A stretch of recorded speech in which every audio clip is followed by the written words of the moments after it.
Before the opening bell, U.S. futures, they remain on the upside after the Nasdaq surged a total of 124 points. That's 1.11% higher yesterday to a new record close of 11,288. The S&P 500, meanwhile, adding about 9 points, 3382, just below the record close of 3386 back in February.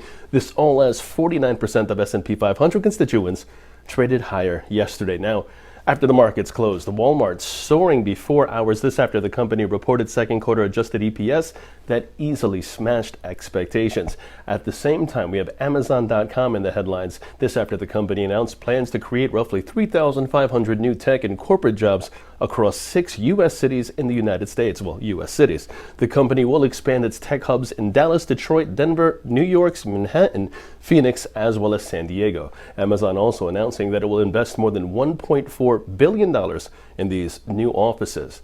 Now, taking a look at today's action in terms of expectations from the earnings front, we do have numbers due out for Home Depot, while on the economic docket before the opening bell, 8:30 in the morning, we have the release of July housing starts figures month over month, as well as building permits. Now, at 8:55, still before the opening bell, we have the release of the U.S. Red Book month over month, and now it's time to switch over to the markets because the S&P 500 is where we begin. That sees the upside prevail, and that's in focus because the relative strength index calls for a new up leg. Long positions above 33.75 are favored with targets at 33.95 and 34.10 in extension.